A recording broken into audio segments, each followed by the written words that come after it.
Yeah, totally. That's crazy, isn't it? I didn't know I could do that. Like, awesome. Okay. Oh my God. Alrighty.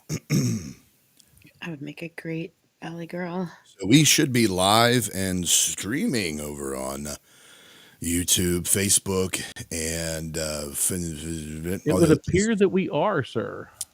we've got one viewer. Hello, viewer. That's probably me. Oh, well, you don't count. I know I don't count. That. What are you trying to say, jerk? I don't count. What I'm trying to say is, chop you liver? don't count, Brian. Sorry, Brian. Am I chopped liver? No, chopped liver's better. No, you're spam, darling. Spam. Oh, that's You're meat in a can is what you are. Meat in a can. Meat in a can. That's so Maybe vile. That's so vile. That's You don't like spam? No. Gosh, I'm finding. And that better not happen, Brian, during the show. We got 1 minute left. Last week, I'm walking all of a sudden here. I just turned it off. Just shut up. I just turned it off. Don't be a jackass. Oh, Brian, you just cursey worded, and we're live. It's being recorded. I'm on the report. You're going to have conversations.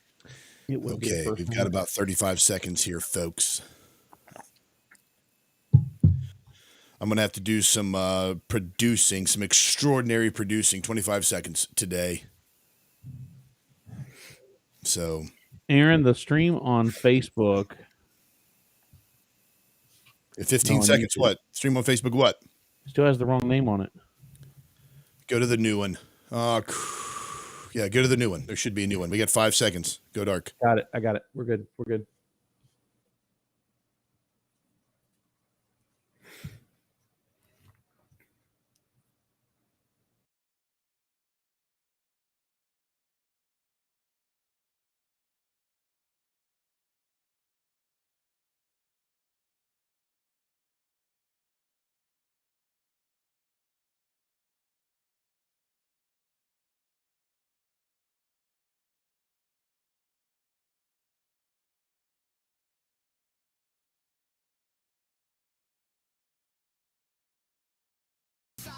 Welcome to the breakdown, everybody. This is Aaron Barker broadcasting from an undisclosed location deep behind enemy lines, asking the questions that get you kicked out of Bible study and sent to therapy. Thank you so much for the opportunity to be in your vehicle, office, residence, warehouse, farmhouse, henhouse, outhouse, or doghouse, wherever it is you may be listening to the breakdown today. And as always, I'm joined by my co-hosts, my partners in crime, misinformation herself, Erica. Good morning.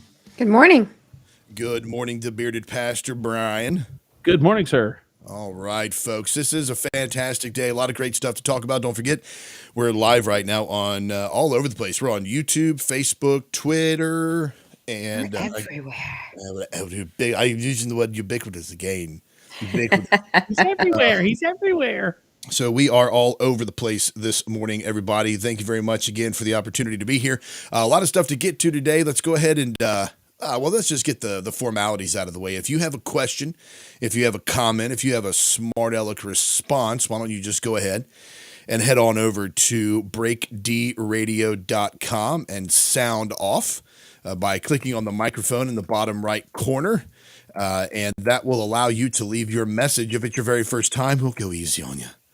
If it's your very first time, so go to breakdradio.com and we will be taking your sound offs today and using those on the show to either mock or make fun of. If it's good, we might put it in the good category, maybe use it in a segment later, but definitely want to hear your voice. You can also join the Crusade Room Stadium chat, which is over on crusadechannel.com if you're a member over there, and also on Facebook, YouTube, etc.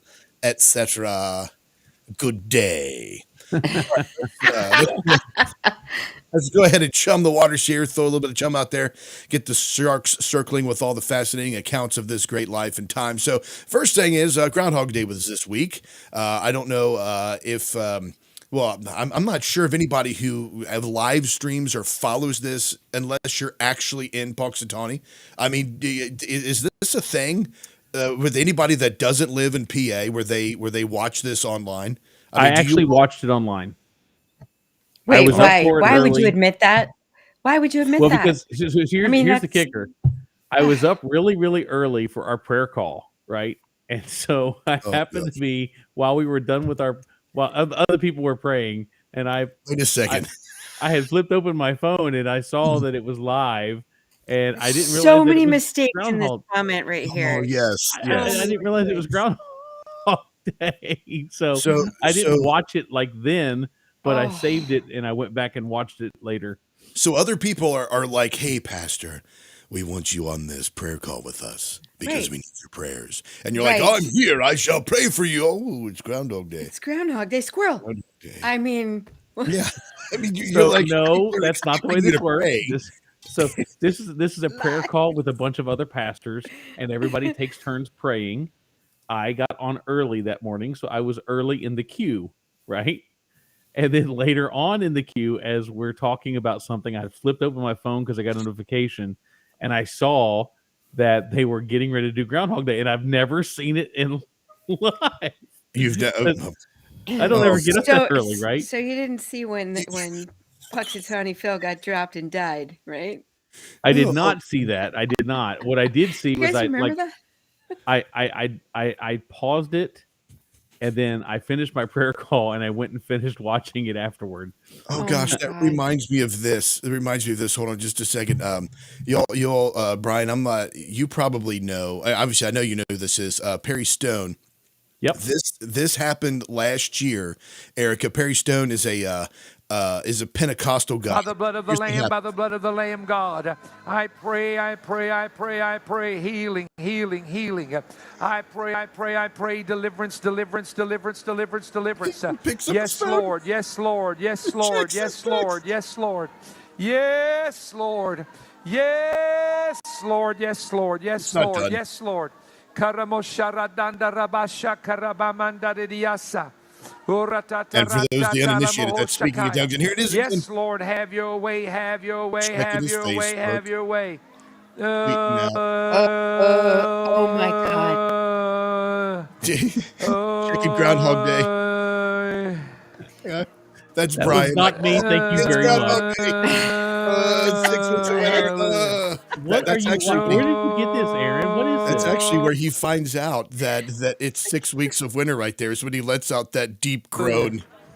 It's like, Oh, just stop. Just stop. Just Look, stop. they're cleaning the table. Here, let me wipe this for you. Well, you notice what he's got there next to him is that's a bottle of anointing oil, or that's yeah, it olive oil. is. Oh man, that's Brian on Oh my his. God, that's You'll amazing. never. How long does Brian, That's not I'm me. so sorry. Brian, I'm sorry.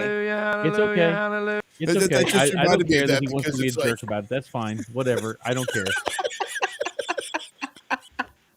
so like if you ever Oh hear my God. Brian over there on the show and he's like, It means he's his checking. Aaron, phone. it's more of a oh. It's not a come on, It's like get the that basics right. Come on, that get the sounds deep right. throat or whatever. Oh God, that's I'm never going to be horrible. able to hear you talk about a prayer call again without seeing Perry Stone in my head. Every But time. that is legit. He's at like I almost it looks almost like Jim Baker's church or Jim Baker's TV setup or whatever. But it was I mean, does everybody have their eyes closed and there's just I a guess camera on so they don't know that he's well just if you've never moaning? been in a Pentecostal prayer meeting, like it's pandemonium. Yeah, that's where I hang out. Yeah, all the time. Yeah, you talk Right. about like rituals at sororities or fraternities. Y'all see the rituals at these Pentecostal charismatic prayer meetings. I mean, like it trumps it. Like you're talking skull and bones, Illuminati initiation stuff. I feel like they wouldn't let me in. You are so wrong, Aaron. You are just so wrong, dude. Like Oh man, you know better. That's the bad part. You know better. what do you mean? I know better? No, You know better. You know that's just wrong. I didn't say that they sacrifice virgins or anything like that. That's just Yeah. wrong. You need to quit before you do and say something that's gonna not be right. Damn me to hell immediately. Is that what you're I saying? didn't say that, but Oh, you need hey. to cut it out, dude. You You're need to gonna cut it commit out. I'm blasphemy of the driving Holy the Spirit. bus. Oh man, but anyway, so that was a total left turn we took there. So Left Brian, turn, dude. That was a left turn off of a cliff down a dead end road. So there we go. That's but back to Groundhog Day. So Brian checking Groundhog Day during prayer meeting. But this is here's actually the video of it real quick. I mean, they get all into this. I'm not sure. Like I don't know if you watched an extended version of this or not, Brian. But I don't know if you've ever watched it before, Eric. I was just doing some research on it. But this is like a huge festival. It is a huge People, festival, yes. they're like singing the national anthem. There's fireworks. People are dancing in stupid suits. They're all wearing top hats and Yeah. tuxes. I mean, I've seen Groundhog Day, so. Oh my gosh, that movie I is get great. it. That movie is fantastic. So here is the announcement of the Groundhog Day of them reading the scroll here. So they have these really important scrolls. Cold, clean air of sweet Punxsutawney. Oh my God. I see that everyone knows their part, and I am merely the sage. Oh gosh. But above all else, I see a shadow on my stage. And so, no matter how you measure, it's 6 more weeks of winter weather. So they're like all cheering, and they're all excited about 6 more weeks of winter weather, right? Hold on a second. Let me get that out of there. That's 6 more weeks of winter weather. Meanwhile, What's wrong with these people? Over on Mount Washington in New Hampshire, check it out. Here we go. Mount Washington in New Hampshire, negative 104 degrees. It's like getting blasted right now. That is nuts. Negative 4 degrees. They're cheering for more winter weather. Mount Washington, like, oh please, send me a prayer request to Perry Stone. Stop it. Yeah, they're like, have you seen The Shining? Oh, great. That's like your second reference to The Shining in the past 3 weeks or 3 I episodes. think she's It's obsessed with The Shining. Listen, I think. I am. You know, I've It's never one- seen the it's movie. It's one of the scariest things I've ever seen. Really? I've never watched Yep. the entire movie. I've seen clips of it, but So 104 degrees, negative 104 degrees on Mount Washington in New Hampshire, becoming the coldest ever recorded in the United States. Wow. Then there are some other, so there's another one here saying that it's 19 minutes ago, saying that it hit negative 108 on the wind chill. oh my. Yeah, here's a better video of it. This is what it looks like, right? Hold on a second. Let me see if I can pull this up. But yeah, I mean, like, they're all like, oh, yay, winter. We're going to get snow days. And Mount Washington's getting pummeled with, it looks We're like gonna a get bomb. snow exploding. days. Here's what it looks like right now. This is a better, like, high def kind of picture, kind of video of it. Wow. What is that? I guess it's the radio tower that sends back information or some kind of communications tower or something like that. But this has got to be one of those situations where if you just touch something, it just crumbles in front of you. Right? Yeah. I That's, mean- that's like the that's like the with the nitrogen where they do the flash freezing or whatever. Yeah. I mean, there's nobody going outside. You're not. Oh gosh, no, you're dead. No. You step Yeah. outside that, you're dead immediately. Well, see, I here's mean- the cool part. In my opinion, this would be the perfect couch potato weather because I would be the guy sitting on the couch with the fireplace roaring and my hot cup of coffee and my book or whatever my movie is that day, and that's what that would be my that's what I would be doing. Okay, that just sounded like a chick. But let me just say, what is that global You don't warming? think that I we're study? You looking don't at? think that I what? Okay, no, you weren't I talking think- about studying. You just said curling I up don't on the read couch books. with the blanket and a book. This My is kitty like cat. that's I did like not say a cuddle blanket. time. Well, I yeah, did yeah. not say a Yeah. blanket. Oh, I just put my soft, warm, fuzzy socks on, get my nice blanket, my Harlequin novel. Oh that my never gosh, you guys just need to Under lay the pillow in off. my All bedroom. right, I'm about done with this. Hot Oh my cocoa. God. all right, Because okay. it's a cheat day. Okay, so question, because somebody just sent me a message. Did Dr. Honey Phil or whatever his name is, did he really die? What? Well, no, the Eric was groundhog talking about die? something in the past, but this actually from the Canadian groundhog actually died on Groundhog's Day this year. Yes, No, well, yeah, that's this year. I was talking about when the mayor of New York City dropped the groundhog during the announcement of whether or not he had seen his shadow, and then like at a zoo, at like the Brooklyn Zoo or something, and he dropped him, and like 4 days later, the groundhog died. Like Oh, that was, okay. but go ahead, Aaron. Oh, that was, you know what? That was Mayor de Blasio. I'm looking it up now. I forgot about that. Yeah. So I Mayor mean, de I'm not All trying right. to So where's discount the PETA at with Canadian this? Why, groundhog. why has PETA not come in and had major issues with? Well, this was a while ago. Okay, so funny story. While I'm watching the stream, when I finally got done with our prayer call and I started finishing watching the stream, it was amazing how many Karens and Kens were in there. This is animal cruelty. You need to leave that groundhog alone. how Like, is come it on, animal people. cruelty? I mean, he lives in a Come stump that on. guys worship like a god. He's like, I know, Yeah. but that was the funny part is there was so much garbage going on about this is animal cruelty and this is just where's PETA? And I'm like, this He's is literally Alex the lion. I mean, I that's know, how he's right? treated. You got to be kidding me right now. It's ridiculous. Alex the Lion. That, ladies and gentlemen, that is a Madagascar reference. Oh, I just assume everybody knows. That's awesome, though. yeah, well, I mean, I knew exactly that. I was just thinking of Puxatawny Phil up going, roar, roar, like Alex did. He comes out strutting, Yeah. Do I see my He's got a little crown shadow? on, but it's sitting sideways. Cut that cool little sideways tilt. Yeah, like he raises his arms and he's got pyrotechnics on this side. He's like, They're playing like putting on the Ritz in the background. oh man! So here's de Blasio dropping. I guess this is where he drops the groundhog. If this will play. Oh, something went wrong. It's not playing here. Maybe y'all could find that on a better source on that. But yeah. So back to the Canadian Fred Lamarmot. I guess it's Marmotte. You're the educated one here, Erica. You should know this. So it's Fred Lamarmot has been predicting whether or not Canadians will endure 6 more weeks of a hiver or something like that for years. But during today's Groundhog Day celebration in Quebec, the event organizer Roberto Blondin made a stunning and telling onlookers that Fred was dead. So here's a video of it. He's speaking French. I don't know exactly what he's saying here, but in this, you can hear people starting to cry in the background. Oh no. Yeah, I mean, I guess it's the little childrens because they're all upset. Here you go. Let's get this up here, so you all can hear. Maybe we can translate this for everybody as well. Let's see here, producer extraordinaire. Here we Curtis, go. you're hilarious.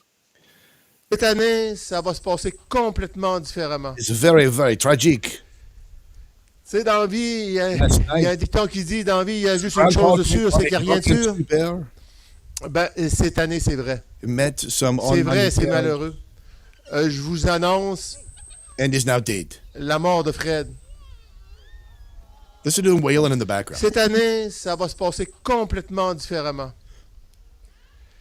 So what is this? Tu sais, dans la announcement? vie, il y a... So he's announcing that Fred is dead. That their Groundhog died. Oh, okay. So and you can hear people in the background as soon as he says it, they start like Tu sais, wailing. dans la vie, il y a un dicton qui dit, dans la vie, il y a juste une chose de sûr, c'est qu'il n'y a rien de sûr. Ben, cette année, c'est vrai. C'est vrai, c'est malheureux. Je vous annonce la mort de Fred. The death of Fred. That's what he just said. I'm here to announce the death of Fred. And they're like, "Whoa, no!" So instead, they had a L'amour de Fred. groundhog. They had a stuffed groundhog. Like I guess they like nailed it to the stump. Oh and my then- gosh. And let the sun shine down on it, and it predicted what the weather was going to be. No. Wow. Oh, It was a puppet. Canada. It was a little puppet, Aaron. It was a little like puppet. on actual Groundhog's Day. It Right? was a puppet. It was- God, oh God. I mean, okay, that's we're gonna get PETA. No, we're gonna get PETA'd for talking about Oh, the ground. man. But oh my God, that's hilarious. I'm here to announce the death of Fred. Is it afraid? He enjoyed his last night. L'amour de Fred. L'amour de Fred. Oh my God, that's hilarious. But what you say did. So yeah, that was that was Groundhog's Day and the coverage. That's the superb, excellent coverage you get here on the Breakdown, which you can listen to live over on the Crusade channel as well. Live talk radio the way it should be. Go to crusadechannel.com, and you can also join in the chat over there if you would like to. And then on top of that, what did I just do here? On top of that, you will be able to listen to us on Mojo 50 as well, and also be able to listen to us on the podcast by going to breakdradio.com and checking that out as well. So that was enough of our coverage here for the Real quick, Aaron, before you go too far, somebody said that if Fred dies, how many weeks of winter is that? It's eternal winter. Oh no, Canada, you're damned to eternal winter. It's all yeah. It's gonna be like God. the what's that new series that's on where everybody's frozen, like everything's frozen, the frozen train or whatever. Oh well, anyway, sorry.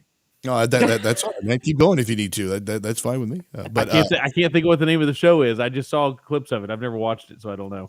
yeah. So now I wonder, because when they say this, everybody's cheering. I'm wondering if because of this, like whenever they're talking about winter weather, whenever there's Brian wanting to curl up in a blanket with a good novel in front of a fire and hot cocoa and all that, everybody always rushes out and buys milk, eggs, and bread, like they're craving French toast, right? Exactly. Yes. And you go to the store just to pick up some stuff, and the shelves are barren, like COVID shamdemic 19 barren, right?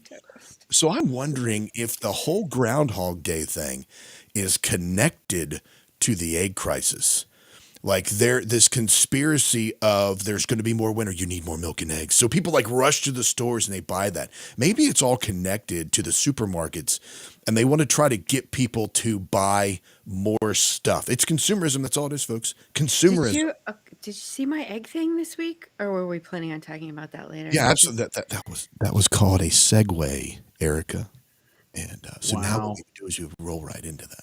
I kind of picked up on Real it. professional here, guys. Real professional. Is that a segue? Are you segueing into the Was story? that? Did you? Was that I will say this, Aaron. I'm not sure. I can't pick up on clues. Is that a segue there? I made a joke Why with you bring that up? I put a story in there about eggs. That's so weird. Are you talking to me? Was that? Are you? I'm sorry. Okay, What the are you talking eggs. about? I have no idea what you're talking The about. eggs. These people have lost it. They are Aaron level off the train now. Okay, Aaron level. Aaron level. Okay. Yes, they have decided that they have changed the feed for the chickens, and it's causing them to not lay eggs, and that is why there's an egg shortage. And wait, want to know why they're causing them to not lay eggs? Because the proteins in the egg yolk fight SARS and COVID-19. That's Aaron level right there. That is. I don't know that there's anything that. I mean, I understand Aaron's level. I got that. I'm not there, but I can see that happening, and I don't know why that's such a stretch. Okay, so you're going to go down the path that says that manufacturers of chicken feed and the government have altered the chicken feed in order to make the chickens not lay eggs. And the reason isn't for to make money or drive up the cost or inflation or whatever. It's because the proteins in the egg yolk fight COVID. Okay, but the rant that we went on last week, or that Aaron so gloriously went on last week, we already know the government's trying to kill us. I know. Okay, that part. I mean, it's not a stretch. It's so you're not saying, a stretch. Erica, you don't believe that it's possible that this is a planned, contrived action whereby they artificially remove or artificially create a crisis for the eggs. Okay, but then wouldn't you have private? I mean, you can sell eggs. Like if you farmers, you can buy eggs from farmers, right? People are doing just that. Yeah, but that's where the fee comes in, though. So because they're. I can't. It's like evolution. There's still a missing link here, and I can't. Okay, well let's look at some of the other crises that we have. We've got and I didn't put the story in there, Aaron, I forgot, but there was I Fired. believe he said it was 80,000 gallons of raw milk that's being dumped out on a Right. regular basis because Yes. the government says you're making too much milk and we can't sell that much. Right. So we yes. also know that they're turning crops under on a regular basis. Well, We that- talked about right, that a couple of that's months been- ago. That's been right. They've been doing that for a long time. We also right? know that up in the northern states where they produce large amounts of cherries, that they're literally throwing away tons and tons of raw cherry because they're trying to control the market. They can't sell it, so they plow it under. I just how many In a land of people- abundance, why are we throwing away food? I understand that. I'm just looking at it from the perspective of how. Do you know how many people would have to be in on that? Well, Yeah. not many. Actually, not a Manufacturers. lot would have to be in on that when you think about it, because not everybody who creates the feed, all the people who create the formulas, all of that, it just has to be the upper echelons of people that send down a small change in the feed formula so I that it know. will prohibit people from, or will prohibit them from being able to actually to actually change the formula for the feed that would prevent or prohibit eggs. The only real way to commit a crime and get away with it is to have no witnesses. And it would take, if it takes more than one person, there's a risk out there. Well, that Okay. brings us to our social media story where Facebook and Twitter are threatening to. Not yet. Okay. Okay, go ahead and do the teaser, Brian. We're getting ready to go to break, so you can do the teaser. That way, you don't get cut off with the break. Okay, so Facebook and Twitter are threatening to permanently ban groups like Project Veritas. What do? They go in and they get the truth about what's going on. Why are they You don't- talking you about don't- banning them? You- All right, we'll get Well, there. no, I mean, like it's like Radio 101 here. Like, I got to teach you what a teaser is. You don't sorry. tease a story by giving the punchline. I Womp got a womp. hilarious joke to get to the other side. Sorry. Now, why did the chicken cross? Yeah, that's, my grandma used to do that. She'd get tickled at the punchline, and she would tell you the punchline of the joke before you got it. Here's how you would do it. Okay, all right. So now we're wondering if everybody is involved in this big conspiracy. What is the tech companies and the tech oligarchy doing to stop it? We'll learn more about that when we get back right here on The Breakdown. Keep it locked in. That's how you do it, Brian. I appreciate the education. Thank you. Radio 101, baby.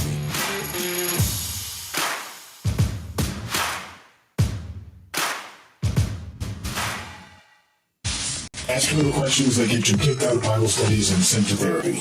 You're listening to The Breakdown. Hi, it's Doc Thompson for Matthew 25 Ministries. Matthew 25 Ministries is one of the few charities I'll actually endorse because I know them. I've worked with them, and I know almost all of the money that you donate goes to help people. Go to m25m.org, m25m.org. Fast Track Student Loans can get your student loans out of default, stop any wage garnishments, stop collection calls, and stop seizure of your tax refund. Give yourself a break. Stop the stress and get your student loan payments down to as little as $25 a month based on what you can afford to pay. 800-709-4395, 800-709-4395, 800-709-4395, 800-709-4395. Why have thousands of aspiring authors teamed up with Christian Faith Publishing to publish their book? Because Christian Faith Publishing is an author-friendly publisher who understands that your labor is more than just a book. We provide authors freedom and flexibility throughout the publishing process, professional book editing, award-winning design, and some of the highest royalty structures in the publishing industry. And as always, you will retain 100% of the rights to your book. I was looking to find a company that I could trust, one that assisted in the editing process completely. The most important qualities that I was looking for was a publisher who was honest and upfront, no hidden costs or fees, and owning the rights to my own work. Christian Faith Publishing will publish, market, and sell your books in all major bookstores, online booksellers, as well as specialty Christian bookstores. Call for your free author submission kit. 800-978-4812. 800-978-4812. 800-978-4812. That's 800-978-4812. Oh, hi. Didn't see you there. I was busy eating this delicious meal from preparewithmojo50.com. You look hungry. Do you want some? Of course you do. Get your own. You can go to preparewithmojo50.com. That's preparewithmojo50.com. You can't have mine.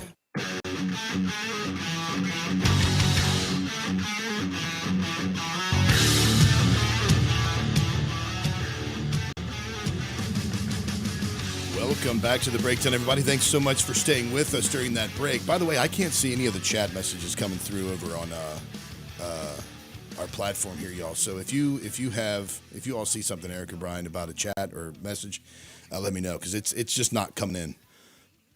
But you looked a little displeased at the end of that segment, Erica. Is everything okay? You're muted. You need to unmute yourself. Yeah, I'm fine. Okay, good deal. I'm going to put a little marker down here in the host chat. Find out what was wrong with Erica. It's the egg thing. I can't. It's all right. I'll get over it. So you're annoyed that people are saying that this is a planned, contrived, a manufactured crisis. Then I mean, show me something. I just got a bunch of 12-year-old farm kids running around taking pictures on their farms, talking about the feed and the chickens not producing eggs. I'm gonna need a little more. I mean, if there's an egg shortage, I mean, we just burn down an egg place, right? I think was probably something done on purpose. There is an egg shortage. Okay, listen, not everywhere. And eggs aren't really even that expensive everywhere. I bought a dozen eggs for $3.29. Oh, well, good luck. Where did you get that? Well, actually, don't tell anybody where you got it. You'll never be able to get it there like that again. I would keep all that. It's like your fishing hole. Keep your fishing hole. I haven't seen. I mean, maybe the most expensive thing I've seen, I would think, is like when people are talking about meat and ground beef and stuff. Yeah, that's gone up, but I'm not paying what everyone's talking about it. I'm not seeing it in the city. According to Kroger.com right now, eggs are $6.99 a dozen. Well, at Meijer and at Harris Teeter, they're $3.49 is what I got them for. $3.49 for there. I paid $3.29 for a gallon of milk the other day. I know that. I paid almost $4 for a gallon of milk the other day. Yeah, that might be true. Surprising. But we're pouring out 80,000 gallons an hour of milk because we're producing too much milk. Right. We can't get rid of it. I just don't understand it. I don't understand it, and I just think to change the chemical production of the chicken feed to reduce how many eggs they lay. Come on. What if not everyone buys that feed? Are you telling me it's all the chicken feed everywhere, all feed? Well, there are a few that like when you go to the chicken feed store, I used to have chickens, but when you go to a chicken feed store, I mean, there are several there, but a lot of them are like the same brand. Like you go to Tractor Supply, you've got Purina, which is, has like 4 different formulas. It's like make sure it strengthens the yolk, or I'm sorry, strengthens the shell on some of them. And then you have like a higher protein one you switch to during the winter, which during the winter, chickens don't lay that much anyway. If you produce a couple of eggs, we ended up with 4 chickens, but it started out with 6.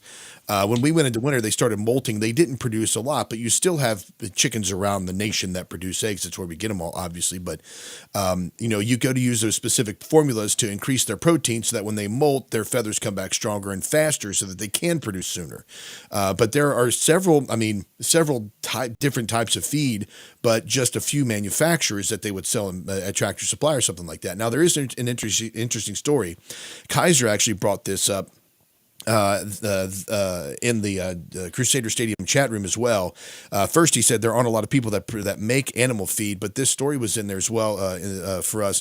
From the DC Patriot, multiple studies show egg yolk antibodies block the binding of multiple SARS-CoV-2 spike protein variants in a bombshell. They should have put an eggshell report, but it says that chicken yolk antibodies block the binding of multiple SARS-CoV-2 spike protein variants to human ACE2, and it's from our own National Institute of Health. And the question is asking, is this why the eggs are disappearing in an alarming rate? Is that why chicken farms are being destroyed? We don't know, but there is but it is sure a what the hell is happening here moment. This is absolutely astonishing, as we are just pointed out to this late Wednesday afternoon. The National Institute of Health own study shows that chicken egg yolk antibodies. How many times are they going to prevent that or say that same sentence in the story just to fill up web space? But anyway, from our own government, it says that. So Kamala Harris.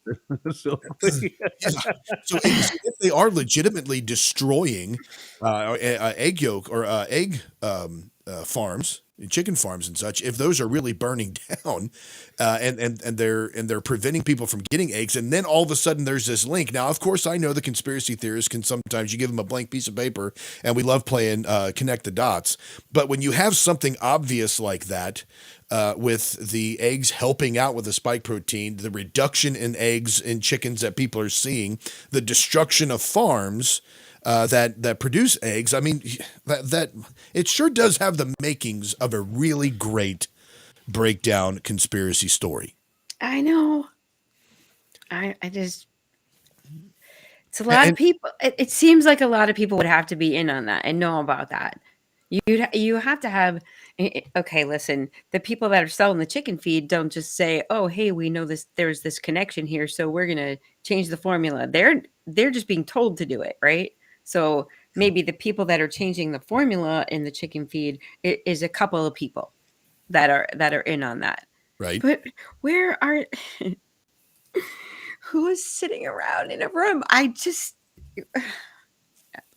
Well, I mean, like you look at an organization like who is it that's part of like there's small agencies within the government, like the Department of Agriculture, right? The Department of Agriculture, you stock that with enough people that want to make money, that want to prohibit others from getting the necessary food and the necessary health. Or sorry. I'm thinking of another thing while I'm talking right now, but if you have those people that are gathered together talking about all of this stuff, it's a small group of people.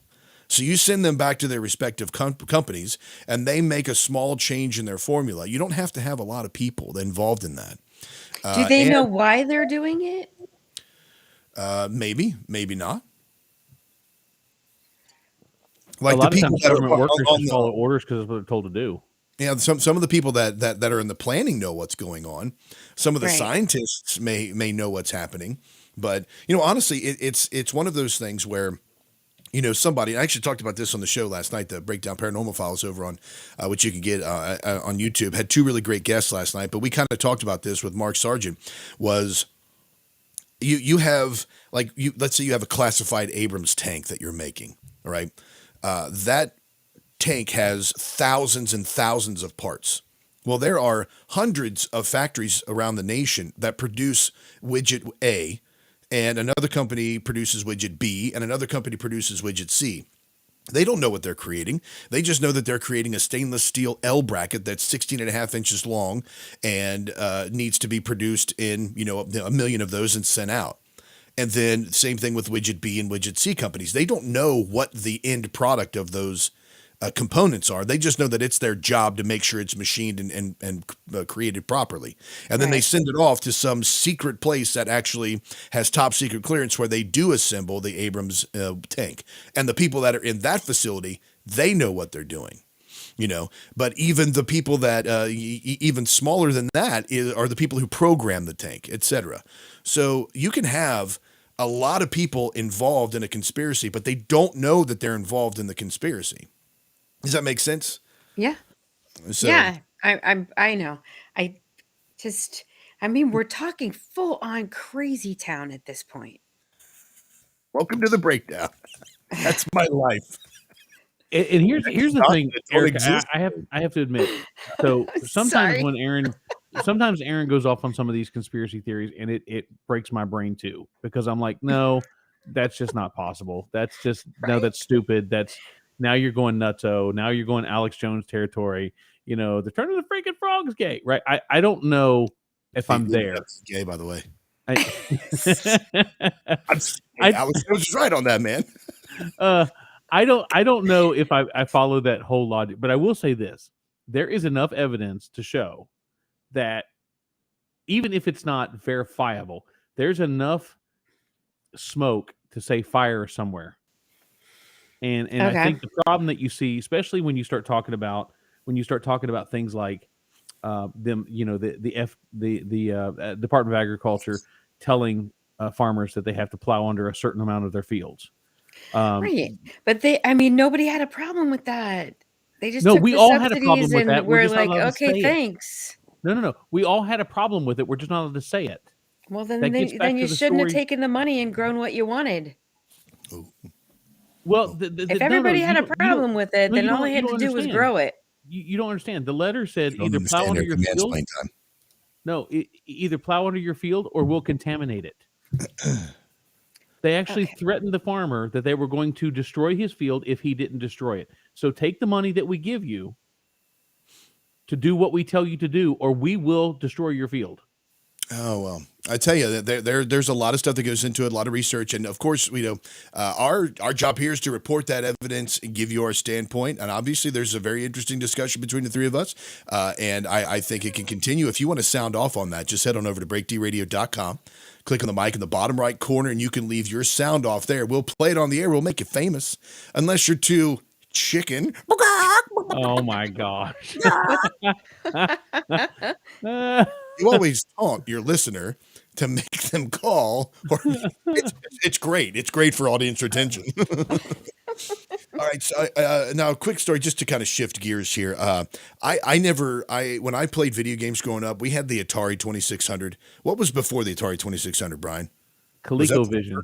Okay, then the Atari 2600 is what I started out with. Yeah, the Atari 2600 was the first mass-produced home console. Okay, that was the one with Pac-Man and Pitfall and Asteroid, all that stuff. Yeah, loved River playing. Raid. Yeah, and Dig Dug was on there, and what else? We've got one of those little arcade games that has like 8 games on it, but it's hanging on the wall right now. And it's Galactica and yeah. Pong. Oh yeah, Pong. Don't forget Pong. Oh yeah, Pong. Pong. So we had the Atari 2600, and then there was one after that was like a cream-colored console. I can't remember the name of that one, but it was more of a nicer, sleeker one. And then, of course, we jumped from that to Nintendo. I remember we got Nintendo for Christmas one year, and that was where Tetris came in. My mom and dad were obsessed with Tetris. So they did like Tetris, and then I remember getting Sega Genesis. But we played on Nintendo. We played like Castlevania and Metroid and Double Dragon and Ninja Turtles and all that stuff there. And on the Sega Genesis, that's pretty much where I stopped. I didn't go anywhere else because I got enough money on my birthday one year from all my friends and family. I was able to buy Sega Genesis, and that's where Mortal Kombat started, NBA Jam, all those other fantastic games that popped in. We started playing. So I never got the N64, right? I never got that, but Mario Kart was absolutely huge on, I'm pretty sure N64 is when that came out, right? It is. Yeah. So I know we never got the N64, but now at Universal Studios, they're building a new Mario Kart ride.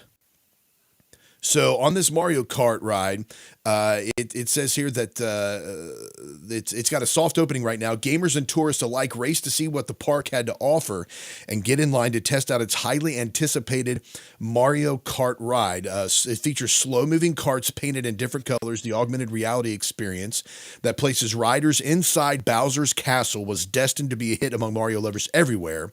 And it says people here saying nothing but wonderful things to say about the Super Nintendo world and all of the colors and the statues and all the things that they did. It looks pretty awesome. Like if you look at the pictures and stuff, it's pretty fantastic. But there is one thing that they're doing that is making a lot of people upset.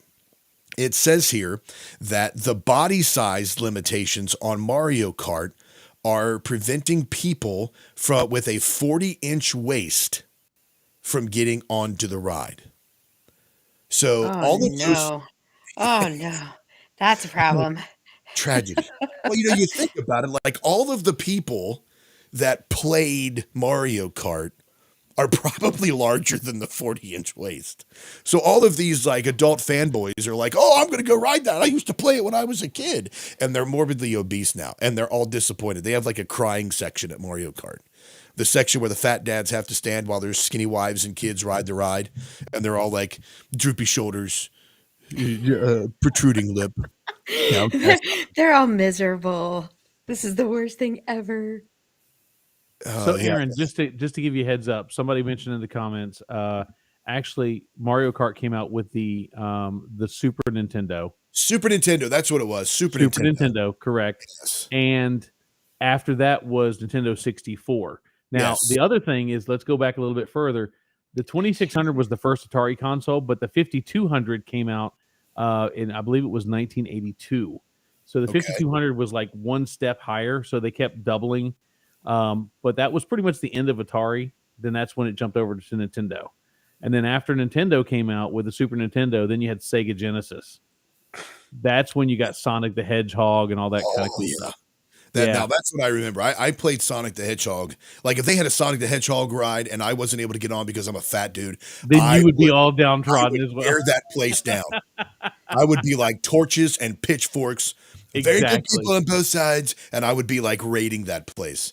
Okay, so but a 40-inch waist. Let's think about this. I'm not going to tell you how big my waist is, but it's much bigger than 40 inches. You're not talking about a normal size person. If you're talking about 40 inches, right? That's a small guy. That's not a big guy at all. Yeah, I mean, you got a little bit of a spare tire around you, but yeah, you're not talking about Michael Moore fat, right? Yeah, right. Yeah. But again, I mean, is this a moving ride? Hold on. That's moving. Yeah, like if it's not safe, then you can't ride the ride. Erica, what are you doing today? I understand the not safe thing. You're here's so pissed about the egg thing. That's what you're doing. Oh, right I'm not mad about the egg thing. I'm just saying, I don't want to get on the ride and get thrown off the track because Hubba wanted to in the back cart. demanded that he could be allowed to get on the ride. I mean, maybe they should have designed it differently, but if it's a safety issue, I'm gonna say, yeah, get out of line, buddy. Is it safe? Like, so now Erica is fat shaming. Thank you, Erica. I appreciate it. Wow. Okay. I am not fat shaming. I feel. Listen, I went to ride a roller coaster in Houston when I was younger, and they made me step out of line until they could find people big enough to sit in the cart with me so I wouldn't get thrown out. I'm sorry. I didn't like that. That didn't make me feel. Yes, smelling guys. They had to. I will say, I will say, Aaron, and I know Aaron has not had to experience this, or I hope he hasn't had to experience this. But when I walk into a restaurant and have to ask for a table because your standard booth is not big enough for a guy like me, I've had to do that. That's not cool. I've had to do that, yeah. Like they walk us over there, and they show a booth, and there's about 6 inches between the table and the back of the booth seat. Right? I'm Okay. the table. Okay, now you're equating the right to feed yourself to riding on a roller coaster. That's just different. That's not the same thing. Of course, you should be able to go into a restaurant and be able to find appropriate seating. Everybody has to eat. Not everybody gets to go on roller coasters. I'm not going to come down. I don't even like Disney, but I'm not going to come down on them for this everybody. I'm not a man, but we're talking 40-inch waist. That's not even a proper dad bod, okay? A 40-inch waist is not even a proper dad bod. The fault is with the people who design the ride. It's not like they're intentionally banning large individuals from riding it. They're just saying, hey, the way this ride is designed, if you're bigger than this, I mean, why is that any different than saying you have to be this tall to ride this ride? That's that. That's where Erica's mad because she's had to deal with that all of her life. That's where the anger's coming from. All right, Erica, let it all out. This is a safe space. You're mad because you're short and you've been rejected from rides. So now fat guys have to be rejected. Wait, Aaron, you ready? I don't think it's any different. Aaron, are you ready? She has to be at least this tall to be on the breakdown. Well, I'm glad we don't exclude a 40-inch waist on here. You can listen to us again on break. Go to Love you, Erica. live radio the way that it should be. Also Mojo 50, and you can watch us on Facebook, YouTube, all over the place. A lot of people commenting. Curtis says that chicks love dad bods in the cold. Yeah, that's right. When you need to be kept warm and cuddly, absolutely, they are all about that, I'm sure. And then also, let's see here, we've got a comment from Kaiser over the Crusader Stadium chat room. Go to crusadechannel.com, click on chat room. About your comment regarding the fat guys having to hold you into the seat, Erica, where you were traumatized by the overweight. Kaiser says Erica must have been riding the Texas Cyclone at Astro. Yes, that's exactly what it was. I was at Are you Astro World serious? in Houston. It's a wooden roller coaster. It is literally it goes around. It is like that's exactly where I was. And they pulled me out of line and they said, "I'm sorry, we're going to need you to wait until we can find two larger passengers because we're afraid you're going to get thrown from the ride." Wow. So I was Great like, call, Kaiser. "Yeah, Are you that's serious? So totally right." I'm gonna have to see this now. So it was Texas Cyclone at Astro World. I'm gonna Yep. check that out. Roger Rabbit. I didn't say that. Your name, Roger. He says, I never really thought of it and how that would affect the structural engineering of the amusement industry. Oh man, let's see. I actually told a guy one time he was where I worked. He had been really kind of popping on me a lot, and he was just always talking about, he was one of those guys that had like little man syndrome. So he was always wanting to throw insults at everybody else, but you couldn't throw insults back at him. And there were these left-handed compliments like, "Oh yeah, we can get Bryan to go under the floor because he can fit, right?" And they kept going all this, these goofy comments. And finally, one day I looked at him and I just walked over to him and I went just about that high above his head because he was a little short fella. And I said, "Oh, see, look, you have to be at least this tall to make fun of me." Oh, see? That And all my life, man. I don't know how it's any different. There's I no just saw the difference. blood pressure roll up his head until he just I thought he was going to blow up. I thought he was going to have a stroke right there on the floor. I mean, that's vertical discrimination.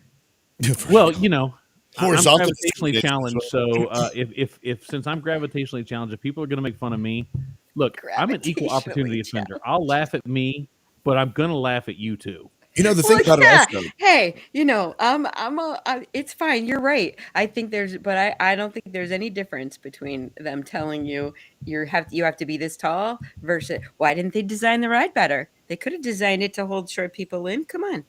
Well, and I think isn't it kind of already built like that? Because I think what this does is it saves you the humiliation from going through the line and trying to sit in a ride. Because I got on a ride Drop Zone at Kings Island. And there were two people that had to push the thing to click, and I was telling them, no, just let me off. And they pushed the They're thing. like, no, you're going. We got you, bro. You're going now. And I had to honestly, I had to tell myself, I was like, I'm getting enough air, and it was shallow breaths, and that ride's about a minute and a half long. It just gets you up there and then drops you, and I had to take shallow breaths to stay on it. But yeah, I mean, and also you think about this, on airplanes. They do the same thing with airplanes because they have weight limits and weight capacities. If you're a fat person, you have to sometimes you have to buy two seats in order to fit on there, which I think is good because I don't have to have your body spill over into my seat or my body spill over into yours. So but you're listening to the breakdown right here. And go to breaktbradio.com and click on the microphone in the bottom right-hand corner to sound off if you would like to. We'll play it on the radio, make fun of you a little bit. As you can see, it is a very, very inviting crowd today on the breakdown. We're having a blast over here. This is an interesting show. But before we head on over to break, this is let's see a Philadelphia Eagles player that is going to Philadelphia Eagles are going to the Super Bowl. They're playing the Kansas City Chiefs, which to all you Kansas City Chiefs fans out there, thank you so much for paying the refs off. They were the MVPs of your team last week. No kidding. So the Eagles rookie guard Josh Sills was indicted on rape and kidnapping charges in his native Ohio this week, allegedly forced a woman to perform oral sex on him.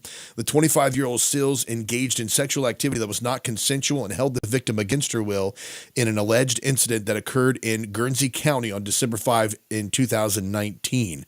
So evidently, this guy who plays with the Eagles, going to the Super Bowl. See, that's what you do. You send rapists and murderers to the Super Bowl here. I hope you're happy. Here's a picture of this guy real quick, though. I just want you to see, if you saw this guy, Erica, out on the street, what would you think when you saw him? Hold on. Where'd it go? Bam. Oh. Yeah. Business up front, party in the back. Yeah, I would think, please tell me that we got a picture of him coming and going. Like, please tell me we got a full on that one. I would think problem. Yeah, that's disturbing. Yeah, so those who aren't watching, this guy he's got the mullet, but it's not just a mullet, it's the cut up top, right? And then the back, it's sticking out at his ears. It's sticking out about 3-4 inches, but it's also dyed blonde. That's not that's not a mug shot. Like, if that were a mug shot, I would be like, yeah, well, you don't look good. Nobody really looks good in that picture, but that's horrible. Look at no. Yeah, that's but anyway, so you look at that picture and you're like, yeah, that dude's probably a rapist. But anyway, but yeah, so he forced this woman to don't put Aaron on the jury. Dude, straight to rapist. Right? Well, I mean, I went straight to pedophile, so I don't know if that's any better. Oh, wow. Yeah, for real. Well, you see that, like, their jury selection. You're like, I'll tell you what, you put me on a jury, I can pick out every rapist in this room. That guy right there, juror number 5, he's a rapist. He's a rapist. But yeah, so here, and I don't know if this is too much of a graphic question here, because I've obviously never been in this situation. But he forces her to perform fellatio on him. And for like 20 minutes, and then, bruises her, hurts her, beats her up, they're pretty bad here. Why didn't she just chomp down on this guy? Like, I mean, you've got the most vulnerable part of a dude, right? Yeah. Why so many questions. Right? Yeah. About my question, or just about the fact that this was happening? No, the fact that 20 minutes. I mean, yeah, there's a whole lot of questions that's not being done right there. I mean, and why in the world? Bite down, stick your nails in. I mean, yeah, absolutely. Like, what? Hey, wow. Okay, wow. Well, we're talking about defense tactics. We're not talking. We're not trying to be graphic, like pornographic. I'm just talking about, like, if that were to happen, I mean, and obviously this has got to be traumatic for a woman. They're experiencing this. This is obviously something that is not normal, right?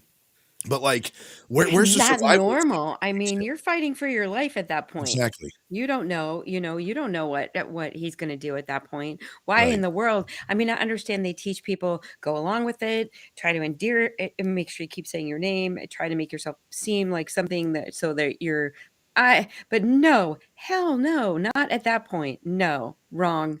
That's a fight at that point. 20 minutes. Yeah, and there's got to be, like, you think about that. Have you seen those?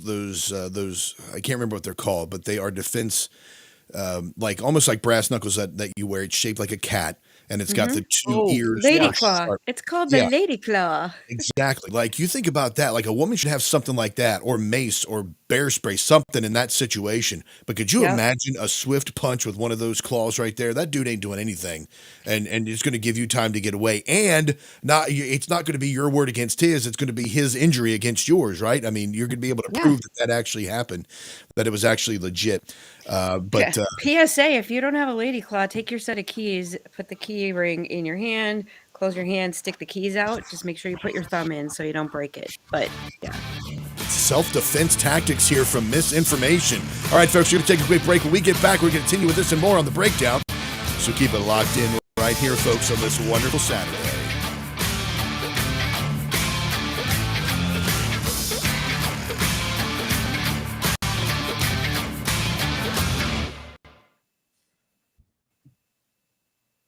Oh my gosh, that was awesome. We got out in time.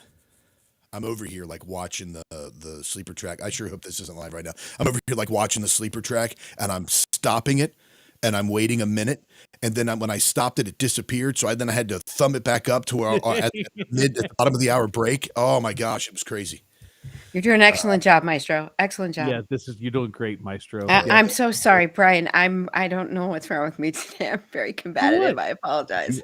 I'm loving it. It's great. Hey, we're having a blast. Look, Okay, no all hard right. feelings on my part.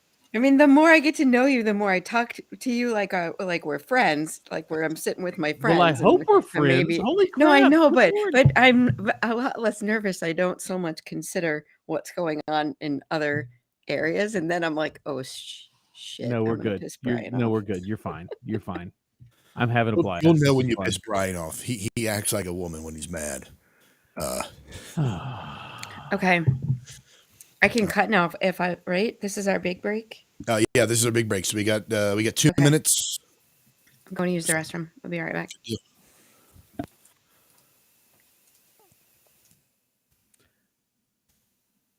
Okay, here we go, Brian. I'm going to throw this up here real quick. I'll be right back as well. You're good, brother.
Welcome back to the breakdown, everybody. This is Aaron, Bryan, and Erica having a great time here on a Saturday. You can also join with us if you would like to leave your sound off over at breaktradio.com by clicking on the mic in the bottom right corner. That will give us the opportunity to hear what you have to say. Maybe you are agreeing with Erica today in her contrarian spirit that she evidently has. Maybe you're agreeing with Bryan today in his, normally frivolous and happy attitude that he typically has. Maybe you're agreeing with me, which you probably do because that's what everybody does. But anyway, we have this and more. You can also go to breaktradio.com. We're also streaming live with our broadcast partner, the Crusade Channel, crusadechannel.com, live, radio the way it should be. And you can join the chat room over there Uh, yes. So B. Hoffman, on the last story we were talking about there, B. Hoffman over at the Crusade Stadium chat room said that, did he just say the unspeakable out loud, how the woman could have ended the alleged forced crime? Yes. Yes, we did. Because, I read these stories and I always think about the fact that, I have daughters. My oldest daughter's about to go to college. I think, without revealing too much, Eric, I think you're in the same boat. I think about that, the self-defense tactics for my daughters, because, I know that the Me Too movement was mostly manufactured. I don't necessarily agree with the Me Too movement. I do believe we should take women seriously when they make these allegations, and we should investigate them so that we can come to justice. But I always think about my daughters in these situations. Have I properly trained them? Have I made them prepared? Do I tell them what to do? Or have I told them what to do, how to think quickly in those situations? So yes, I am not opposed to telling my girls, if this ever happens to you, you just, like you're biting a Jolly Rancher. Yeah. Like you're tearing into a Tootsie Pop. You bite Absolutely. down. I And think it's on you if you don't tell your kids that. I mean, you guys know I'm concealed carry holder. So my view is obviously and it's somewhat sensitive for some people, but I think it's irresponsible of any woman who does not know how to defend herself. I think it's irresponsible. I think it's partially on you then. If you I'm not saying it's on you that you get attacked, but if you get attacked and you are completely vulnerable, that's partially on you. yeah, Everyone should know how to protect themselves, Well, at least and to let's be just able to talk about try. let's just Right. talk about general safety. Why is she in a vehicle alone with this guy? If I mean, granted, I'm not trying to victim blame. That's not what I'm saying. But you don't get yourself in a position where you can't defend yourself if you have fear that might happen. now I mean, do go Brian, into people don't detail. take chaperones on dates anymore. I understand. I mean, you have to be able to trust that somebody that you're, and again, it comes to the personal responsibility, though. You're right. Like, why was that? If you don't know someone well enough to be sitting in a car with them by yourself, then why was she? Right. So But now we're starting to sound like we're blaming her. Well, so just a heads up, I didn't get, believe it or not, I didn't give all the details because I didn't want to get too graphic. That was my honest desire. However, so the woman and Josh Sills knew each other for a long time. I think they'd known each other for like 10 years. So Oh. they were friends, where they were acquaintances. I don't want to say friends. She and her cousin were in the vehicle with him out one night, and he took them home. The cousin got out of the car, and when the victim attempted to get out of the car, Josh Sills purportedly grabbed her, pulled her back in the vehicle. She called out to her cousin, I believe, but her cousin either didn't hear her. It says that as soon as Sills grabbed her by the arm and pulled her back, her cousin exited the vehicle. According to the report, the woman said her cousin did not think anything of it and shut the door and walked in the house. So she evidently was thinking that they're going to, that they were going to have a little bit of, premarital Alone time. Yeah, some alone time. There you go. Right. So she wasn't alone with him in this situation. Now, it is wise if you're out on a blind date or if you're out somewhere, if you're a young lady, to not be in a situation where you put yourself in jeopardy or danger, and to not be alone with somebody unless you have, I mean, honestly, I say unless you have known them for a while or unless you are in a relationship with that person, but still, you shouldn't put yourself in a position where things could have happened or things could happen which would bring your integrity or the young man's integrity into question. Well, and the other thing is I'm going to go ahead and lay some blame at the feet of the cousin. If he cared about his cousin, I mean, I still believe in chivalry, so I wouldn't have gotten out of the car unless she told me it was okay and that I want to be alone with him. Because you're a dude, huh? You're a dude. Yeah, I think the cousin was a girl. Yeah. Oh, okay. I'm sorry. Yeah. So I was misunderstanding it. But in either case, that I think that even a female cousin should have are you sure this is you want to stay whatever. You can't really define. I think the guy is a complete jerk, and I think if the guy did everything that they said he did, then he needs to be buried under the jail. I don't think that there should be any reason at all for justice for people like that. I think justice is you're done. Yeah. You're done. Still bite down hard. Yep. He wouldn't be playing in the Super Bowl. Right. I don't think that he is. So let's see here. Let's all right. Now this one, God, well, I don't know, man. Gosh, I hate jumping into these stories here. But this would be a situation where I would be absolutely. I'm not even going to show the video because I don't think I can take it on the show. The parents of a 9-year-old Florida girl who was videoed being mercilessly beaten by 2 boys aboard a school bus plan to pursue criminal charges against her attackers. Footage of the stomach-churning assault shows 2 boys ferociously and repeatedly pummeling the 3rd grader at Coconut Palm K-8 Academy in Homestead as she desperately tries to fend them off. No adults intervened during the almost 30 seconds of the attack that was recorded by a classmate. The mother of the victim told Local 10 she will demand criminal charges against her child's assailants.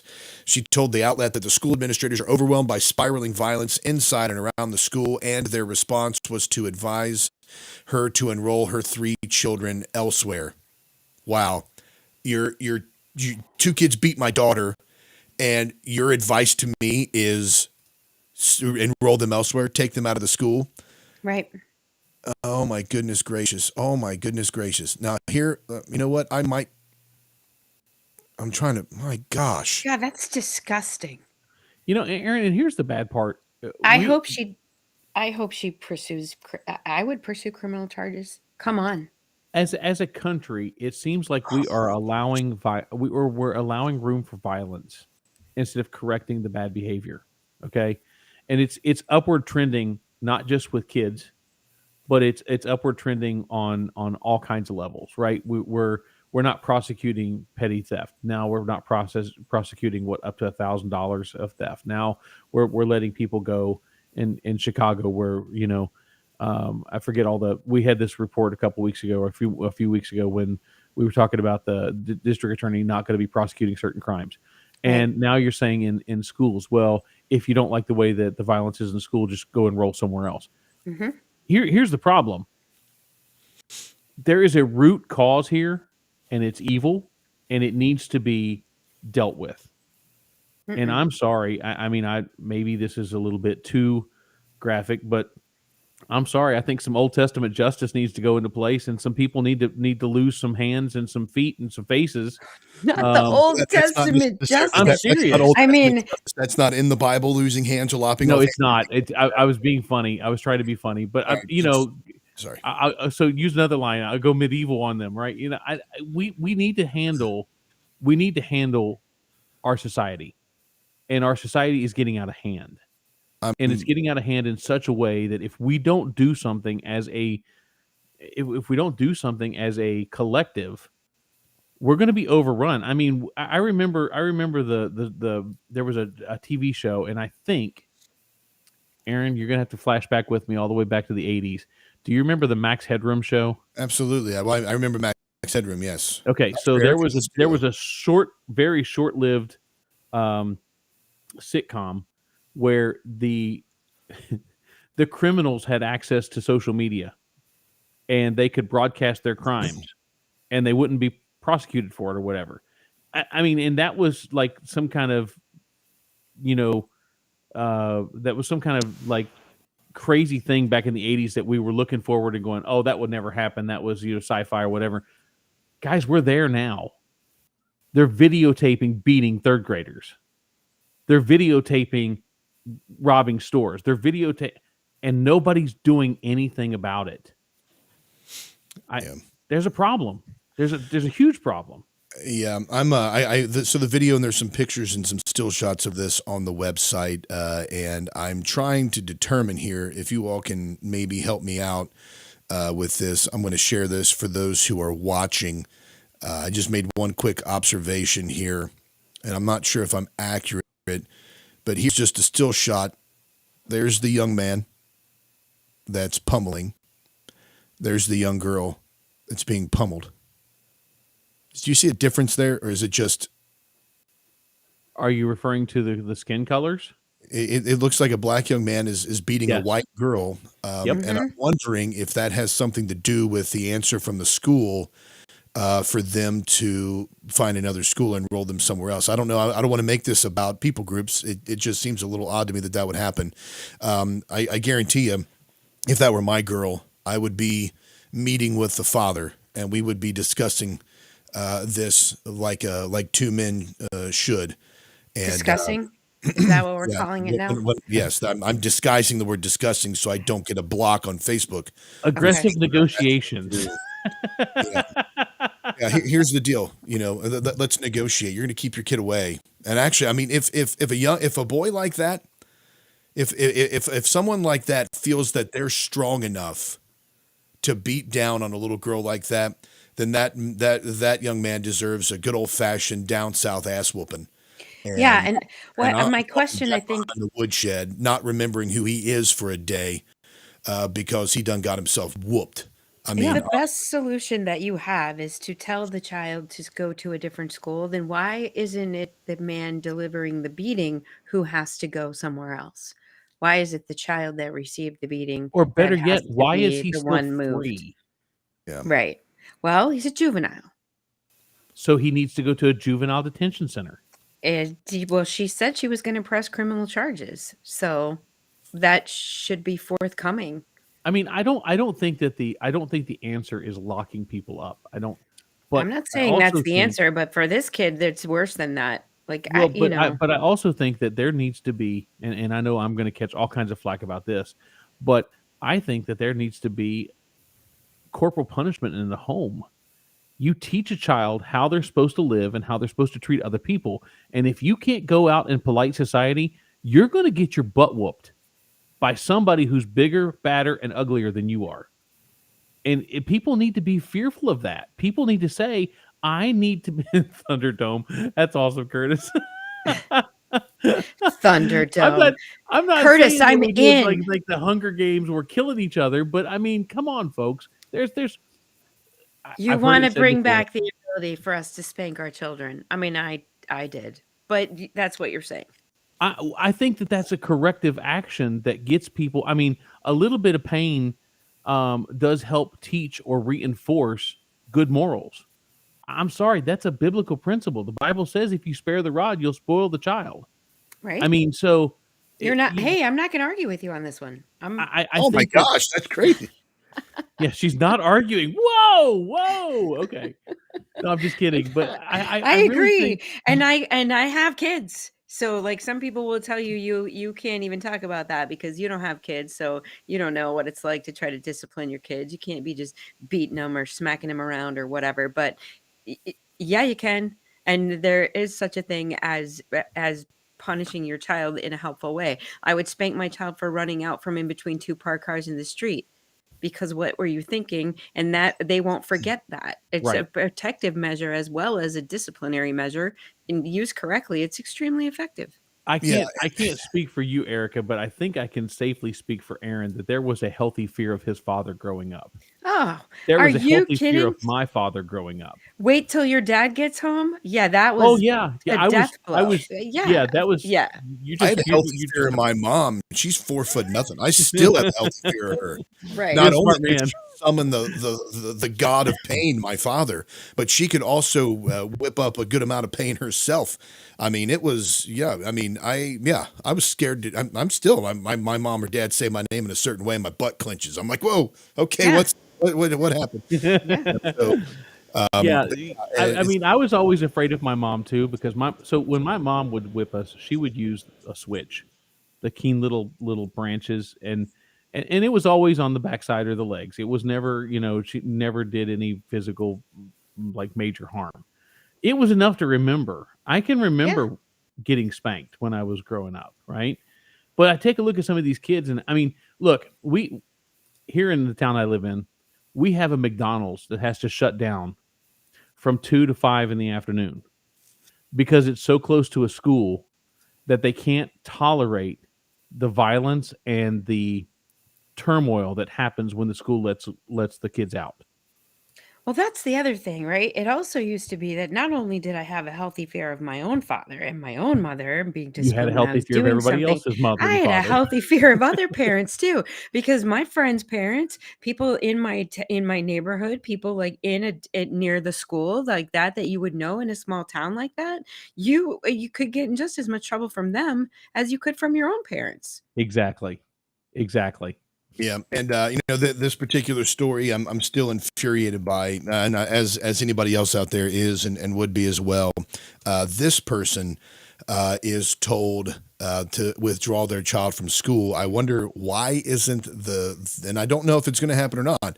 The person, both of these boys that are beating down on this young girl, why are they not suspended from school and then told to leave? So, breakdradio.com, click on the microphone in the bottom right-hand corner. We will make you famous by playing yours right here on the breakdown. We got this story from JB over in the Crusader Stadium chat room. This is from, let's see here, pull this up. A 30-year-old Republican New Jersey councilwoman, Eunice Dwumfor, was shot and killed behind the wheel of her SUV outside her home in a targeted attack.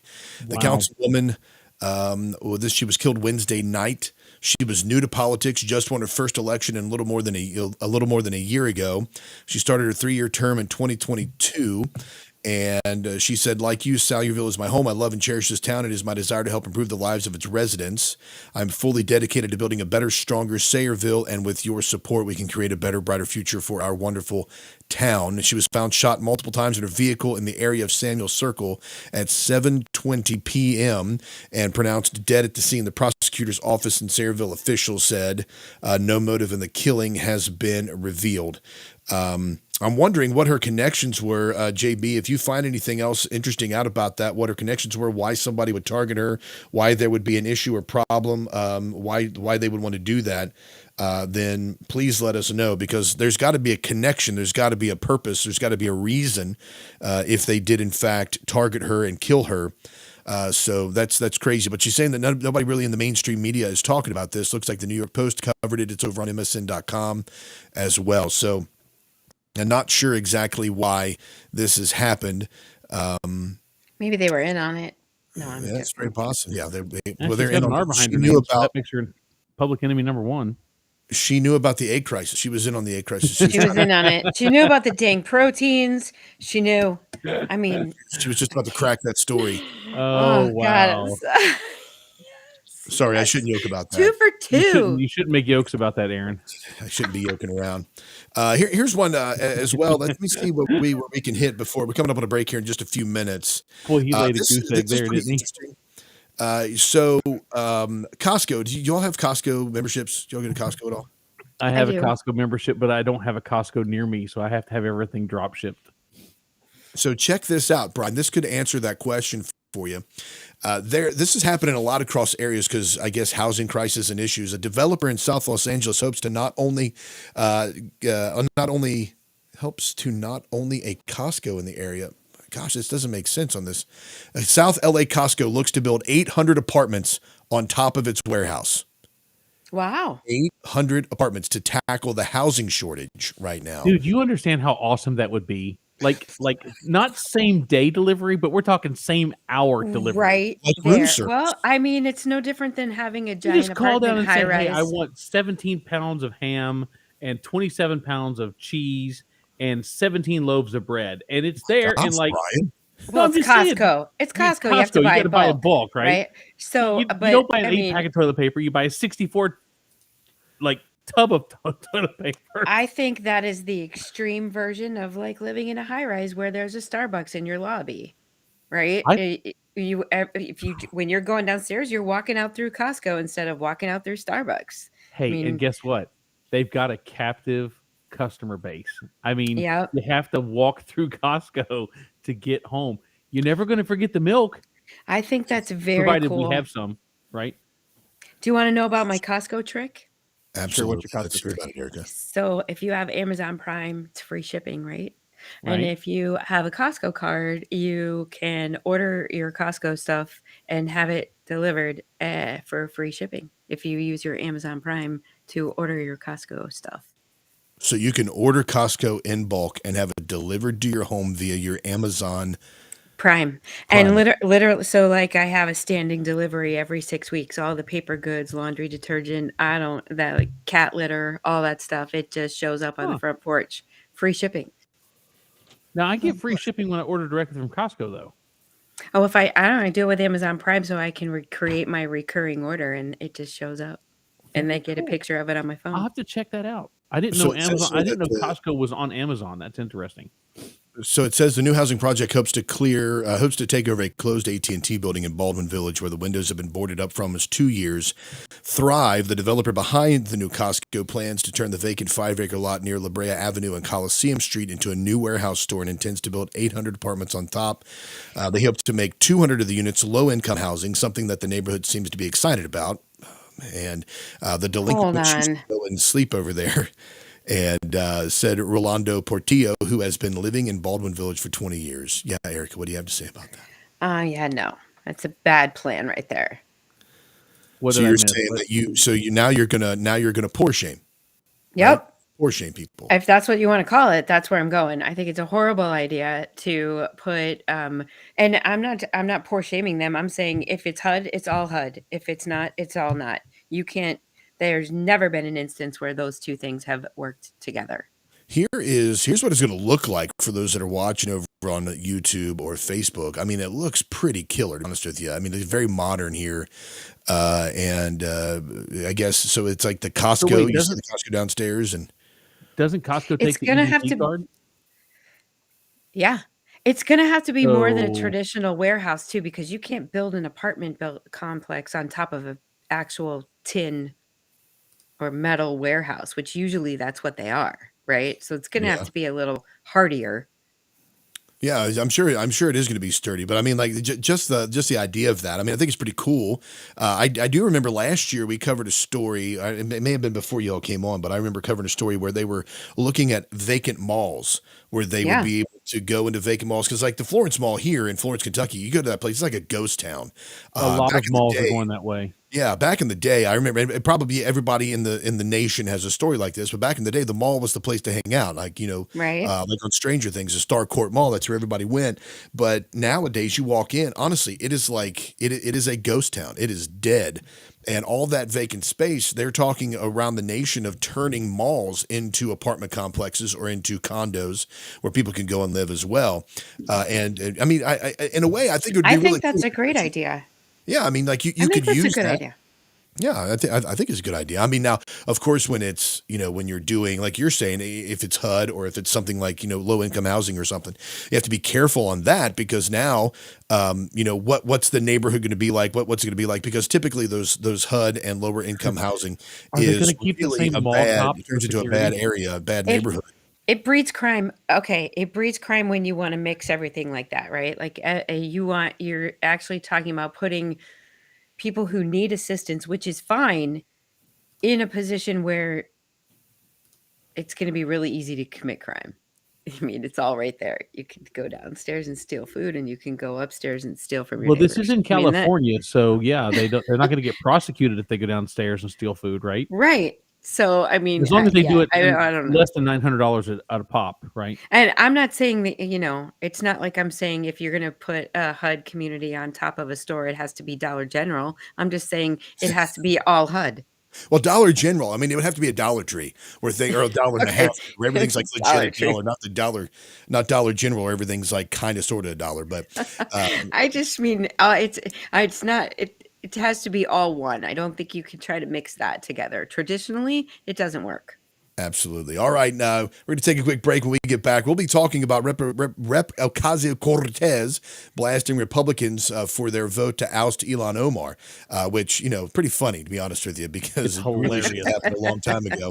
But that's coming up here. You can sound off on this and more by going to breakdradio.com, clicking on the mic in the bottom right-hand corner. You can also listen to us over there on the Crusade Stadium or the Crusade Channel, crusadechannel.com, and Mojo 50 as well. Keep it locked in right here on The Breakdown, folks. We will be back in just a few.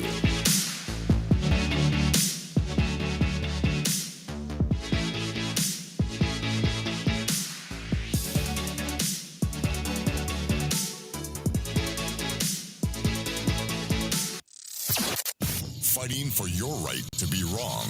Mojo 50. Supply chain disruptions, shortages, panic buying. Unfortunately, they've all become facts of life in 2021. The good news is you have preparewithmojo50.com as a hedge against all the craziness. At preparewithmojo50.com, not only will you find emergency food supplies. Remember when that seemed like a fringe conspiracy theory thing to do? Not so much anymore, right? Not only will you find the emergency food supply, but also water filtration, air filtration, all sorts of other tools that you can use in the event of an unforeseen situation or emergency, which with every day that goes by seems more and more likely. Better to have it and not need it than need it and not have it. Preparewithmojo50.com. If you want to keep food on the table, if you just want to maintain some sense of normalcy, preparewithmojo50.com is the answer. Preparewithmojo50.com. Let's be honest. Wheelchairs are heavy, bulky, and ugly. If you carry a wheelchair in your car to take care of a loved one, you know how hard it is getting that clunky chair. It folds yours today. 800-823-5826. 800-823-5826. 800-823-5826. That's 800-823-5826.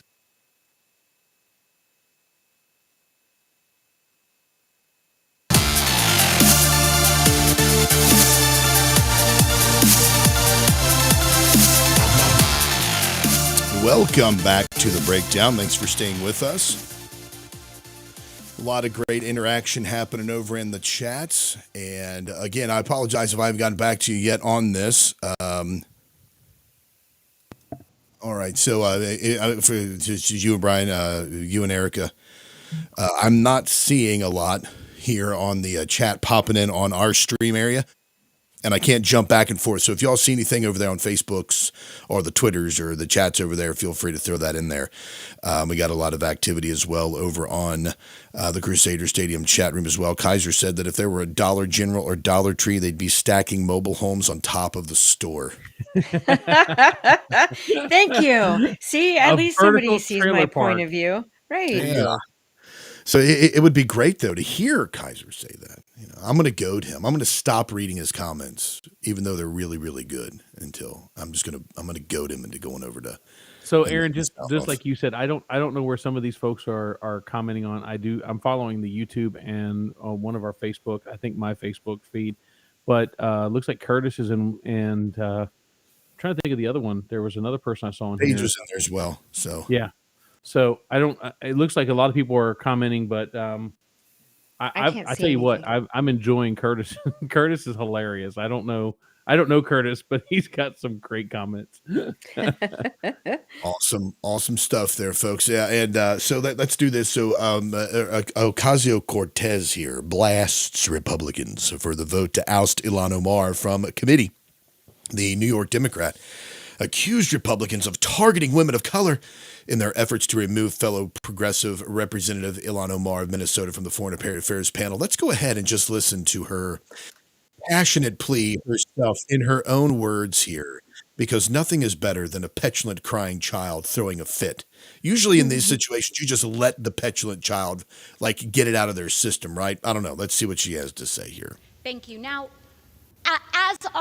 as a fellow New Yorker, I think one of the things that we should talk about here is also one of the disgusting legacies after 9/11 has been the targeting and racism against Muslim Americans throughout the United States of America. And this is an extension of that legacy. Consistency, there is nothing consistent with the Republican Party's continued attack except for the racism and incitement of violence against women of color in this body. I had a member of the Republican caucus threaten my life, and you all and the Republican caucus rewarded him with one of the most prestigious committee assignments in this Congress. Don't tell me this is about consistency. Don't tell me that this is about a condemnation of anti-Semitic remarks when you have a member of the Republican caucus who has talked about Jewish space lasers and an entire amount of tropes and also elevated her to some of the highest committee assignments in this body. This is about targeting women of color in the United States of America.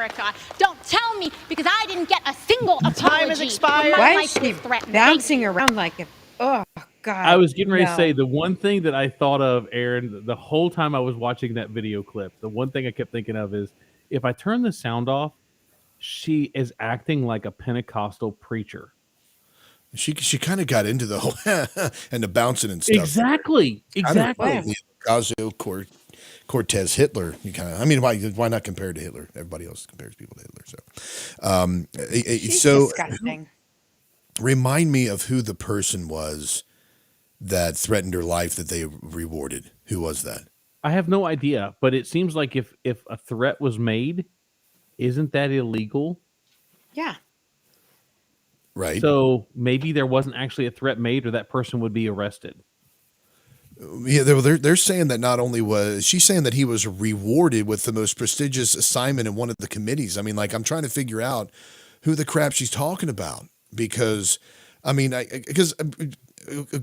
disagree or not, any of that stuff where you're threatening the life of another individual, obviously that should be followed up and dealt with, and you should at some point follow that out so that that doesn't happen again, and if necessary, kick that person out of office. You know, kind of like what they did with Maxine Waters when she said that they should get up in the face of Congress. Wait, she's still in there. Hold on a second. Who am I thinking about? That what Democrat threatened the lives of people and incited violence across the nation, but hasn't been censured for that? Goodness, I just it escapes me. It escapes me. But that they're removing her from the Foreign Affairs Committee, but you would think that these folks. You would think that these folks would see the potential racism and the potential issue that they have. Now, I am not one who is 100% pro a certain country in the Middle East. That a lot of Christians are pro country in the Middle East. I'm not somebody that is 100% behind them for multiple reasons. So Ilhan Omar and her issues with that particular country don't necessarily bother me, but I do know that her overall attitude, her arrogance, and the lack of experience and knowledge there would be enough for me to want to kick her off that. And just the fact that she's a liberal and I just want to stick it to the liberals like that. Well, Okay, I'm she's gonna throw talking this about out there. MTG when she talks about the person who was awarded. That's the woman she's referring to with the Jewish space leaders. And then I think Gozar is the guy who tweeted the cringy anime clip of her being murdered. But I don't remember. I don't know who he is. But that's his last name. Gozar. Yeah, I've heard of him before, but I'm trying to figure out. So Jewish space lasers? Yeah, that was like a controversy about this Jewish space laser comment, that MTG. Yeah, you don't want to go down that rabbit hole. I mean, it's like the egg thing, but Oh, could it be any worse than the Democratic senator who thought that Guam was going to tip over if you put too many people on one side of it? I mean, these people they're like a bunch of they're like a bunch of children. And she can throw a fit all she wants, and she can get all whiny and moany about the fact that somebody on her side was removed from the Foreign Affairs Committee. But when somebody from the American government is pro-terrorist organizations, as Ilhan Omar is, right, as all 3 or 4 of the women on the squad are, I'm sorry. Again, I don't know that the Republicans have the right motive for cleaning house, but thank God they're cleaning house. I mean, I was told it was a quid pro quo and that McCarthy was doing it because some of his people got kicked off or whatever, and he was just doing retribution. I don't care why. The fact the matter is that Ilhan Omar is not a good person at all. right. She said her point on those two though. One is that one threatened her life, and the other one is she feels that person made these anti-Semitic comments. Right? They think that MTG made these comments that suggested that GOP support of Israel, which somehow funded with money from the American Israel Public Affairs Committee, and then she apologized for making this suggestion after she joined Congress. That came from Omar, right? Yeah. And they voted to remove her because they said that was anti-Semitic. So she's saying this isn't about the Jewish laser anti-Semitic comment from Omar. That's not why she was removed. It's about going after women of color. So they're saying that they removed her over the anti-Semitic remarks. Mm-hmm. Yeah, there should be another clip in there, Aaron. About the Benjamins, which is evidently supposed to be anti-Semitic. Right. Which, just to kind of throw this out there, I don't know if this is going to get us kicked off Facebook, YouTube, or whatever, make a lot of people upset. But whenever people talk about that, it's anti-Semitic. It's not anti-Semitic. It's anti-Zionist. There's a big difference between Jews of the Old Testament and the Jews that are in Israel today. There's no connection between the two. There's Zionism and there's Judaism. Big difference. So when you talk about the Benjamins, when you talk about the Rothschilds and the other Jewish families that are involved in this conspiracy, the cabal that exists, it's not talking about the Abrahamic Jews or the Torah Jews. It's talking about the Talmudic Jews and honestly the Khazars and Zionism. That's probably going to get us kicked off Facebook or YouTube, one of those two. But regardless, that's the difference.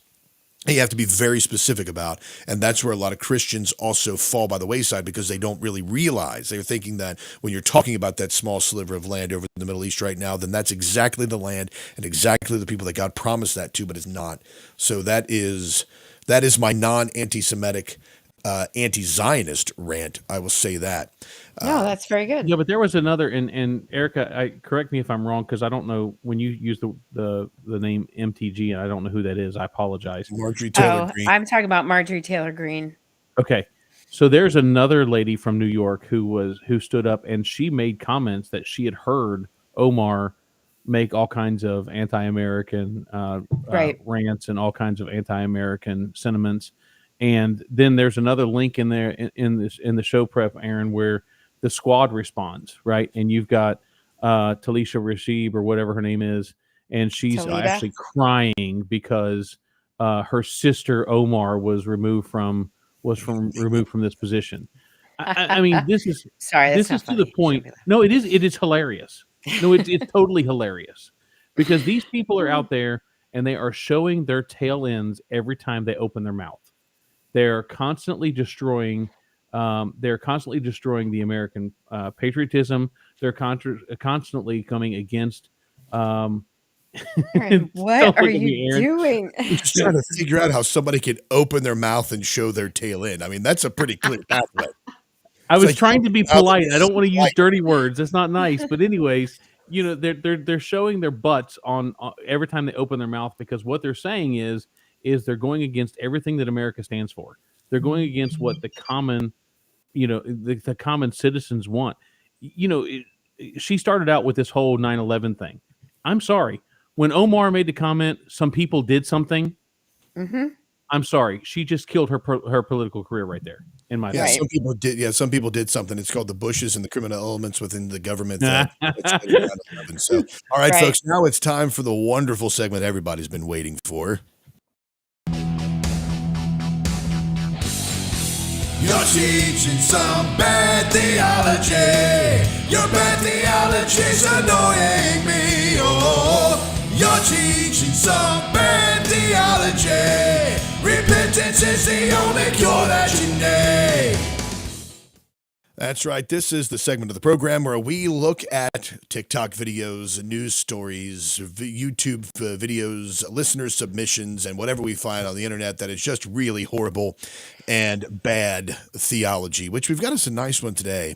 And I know this is going to get up the nose of some folks here because, well, I hope it does. So here we go. This gentleman on TikTok. Let's get this ready to share. And ready for everybody to see. It's here we go. There are some Christians who say things like, if it ain't in the book, it ain't real. What are you talking about? You mean to tell me you got the audacity to think that everything God wants you to know can only be found in the Bible? When you worship the Bible more than you worship God, it's called bibliolatry. Somebody may be saying, so what are you saying, Pastor? We don't need the Bible? I'm not saying that you don't need the Bible. I'm saying put it in its proper perspective. You sitting up here talking about Abraham, Isaac, and Jacob, quoting Ezekiel, Malachi, Daniel, Shadrach, Meshach, and Abednego. You are talking, we preach every week about folk who had no Bible. Moses had no Bible. Joshua had no Bible. Abraham had no Bible. All they had was a word from God they heard and a feeling in their heart. And here we are telling folk to stop trusting what they feel and stop trusting what they hear. There are some Christians who say things like, That is, if it ain't... I'm watching Aaron over in the video, and I swear I think his head's about to explode. Yeah, I don't even think I have to say anything on this one. I mean, you guys take it. Well, this is a slippery slope argument. When you Very say slippery things like slope. Moses didn't have a Bible, Abraham didn't have a Bible. Yes, we understand they didn't have a Bible, but that doesn't mean that nowadays we are able to go off, go off reservation and just make up whatever it is that we want to do, or because we have a feeling or something in our gut. Christianity is not a religion that is based on feeling. It's not a belief system that's based on, your tummy rolls or your butterflies in your stomach. Isn't that what he's calling about open revelation? Word of God. Oh, yeah, well, I mean, continuing revelation, open revelation, all that it's all wrapped up in the same thing, because now what you do is you make that person the arbiter of what is true or what is not. Because if somebody can say, oh, well, the Bible doesn't say this, but God told me this. Well, God told me that he doesn't speak to people anymore. And he says that in Hebrews chapter 1, verse 1. And divers time and sundry manners God spake in times past to the prophets, but has now spoken to us in these last days by his Son, Jesus Christ. So I'll quote it. Actually, I'm reading it right here from the King James Bible. It says, God, who at sundry times and in divers manners spake in time past unto the fathers by the prophets, hath in these last days spoken unto us by his Son, whom he hath appointed heir of all things, by whom he also made the world. So everything that we have now has all been delivered to us through the scriptures. So going off reservation to make up something because of a liver shiver, or to say that this is the direction in which my life is because there's some great cosmic writing in the clouds, you open that up to so many false interpretations, which is why we get into so much danger nowadays. Yes, sir. I mean, you're saying the same thing that Andy Stanley is saying, that if the Bible says so, was the worst, because the Bible tells me so, was the worst thing we could have ever done. We need to unhitch ourselves from the Old Testament. Even the apostles knew when they were writing. Peter even said, and this is the Aaron Barker paraphrase version of this, Peter even said that Paul, writing scripture, he knew Peter and Paul and James and John and Matthew, Mark, Luke, John, all those guys, they knew that they were writing scripture. Paul absolutely 100% knew that they were doing those things and that these would be used as God's devices to teach people throughout the ages. His So oracles, when you right. have the arrogance to say, well, because I feel this way and it's not in the Bible, that doesn't negate my feelings. Absolutely, it negates your feelings, jackwagon. Aaron, it gets back to the argument: is what is the litmus test? What is the guideline? Because evidently, and I hate to go off the reservation here myself, but evidently there's been a lot of people that go out and say, well, like you just said a minute ago, well, the Lord told me, and obviously you have to use some kind of guideline here about what is inspiration from God and what is not. Well, most everybody will tell you that the principles can be found or rooted back in Scripture.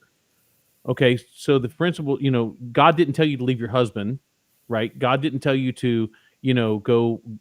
There's all kinds of things you get back into, right? So when you deal with this stuff, what is the litmus test? What is the guideline? Right. And if it is the Bible, then why does God need to talk to you if it's in the Bible? And if it's not in the Bible, then why are you saying it? Because now you're adding to the Word of God. I have issues because I struggle growing up in a Pentecostal denomination, growing up in a charismatic movement. I still struggle. I believe that God does inspire us. I believe that God does still talk to us. But again, I believe that there's more revelation on His Word than ever before. Well, but when you use the word inspiration, when you talk about being inspired, that's not the same as the I inspiration agree with you. that they use in the scripture. I When agree God with you. inspired the scripture, he was literally speaking through, breathing into them. That's what it means. It was Yes. breathed out. It was inspired by God. When we get inspiration today, we just get a burst of creativity or a burst of excitement where we want to, create art or work or songs or something like that. That's different, by being inspired to do something, just an impetus to to create something, as opposed to the inspiration of being spoken to by God and him inscripturating something through a person. Big Well, difference. I've been accused of being, one of those guys who worships the Bible more than I worship God. And it bothers me because I'm looking at this person going, wait a minute, what is the only way we can know God? We have to know him through his word, right?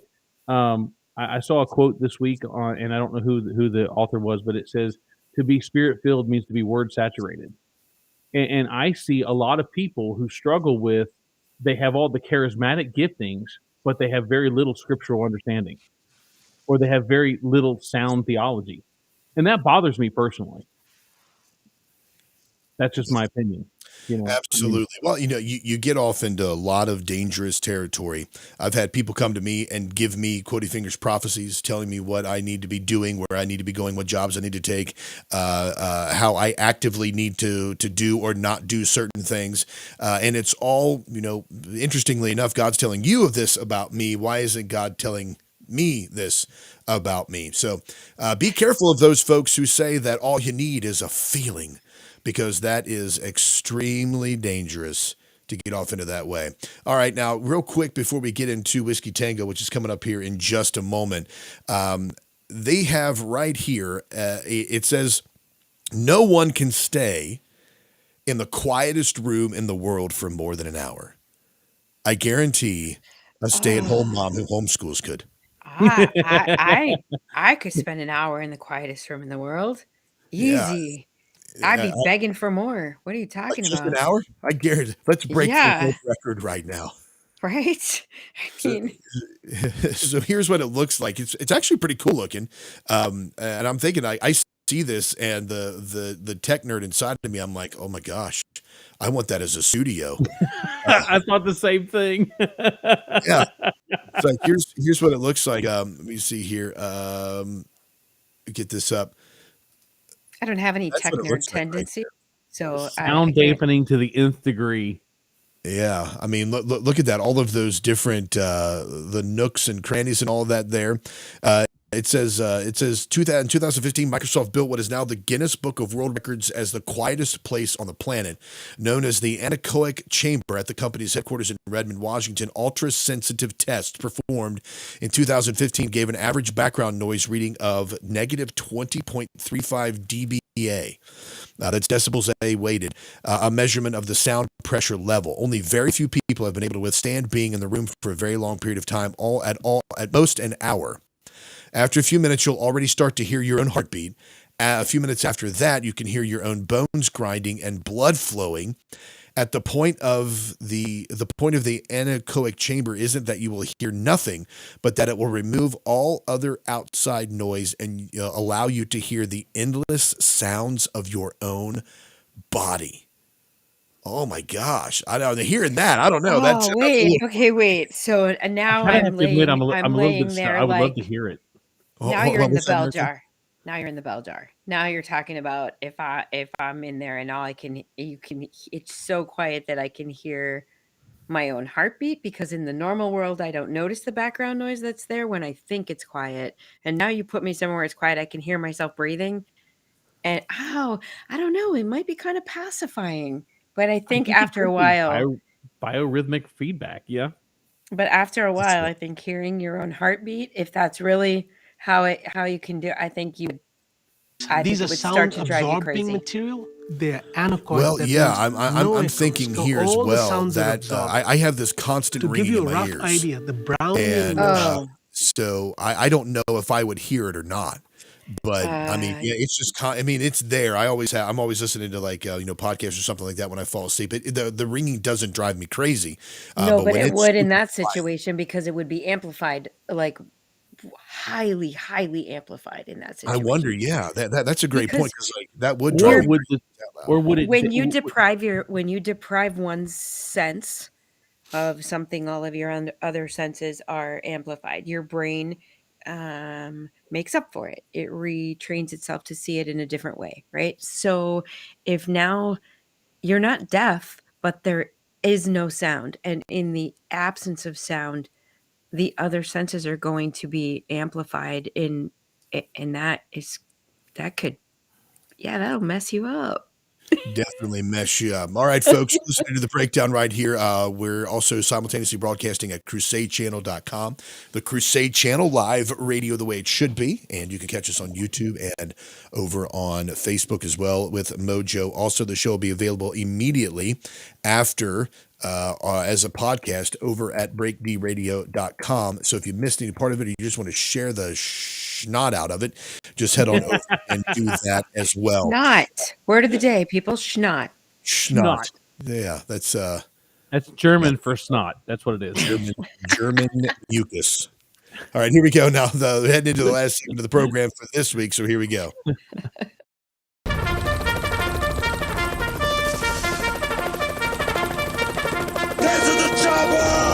Whiskey Tango Foxtrot. This is the segment of the show where we search the internet and find those things that make us say, what the foxtrot is going on? This first one is not disturbing. It's kind of funny. It's a really interesting turn of events here. Pig kills butcher at the slaughterhouse in an ultimate act of accidental revenge. It says here that a butcher in China has been thwarted by a pig he was trying to kill. The animal foiled the 61-year-old man's plans to turn him into pork chops when it woke up and knocked the butcher over. So it says that the man had already shot the pig with a stun gun at Hong Kong's Shouing Shui slaughterhouse. Nailed it. I knocked the pig out. Oh my god! So I guess they tase the pig. They don't actually shoot the pig. They tase the pig. Right? Well, the pig dead. And the pig is there, and he's like, he wakes up, freaks out, and knocked the guy over. 61 years old. He was holding a 40-centimeter long meat cleaver, and he impaled himself on the blade. Oh, yeah, wow. now laugh about that. No, I mean that'd seriously. be horrific, of course. But I mean, still, hey, Darwin Awards, pig calling.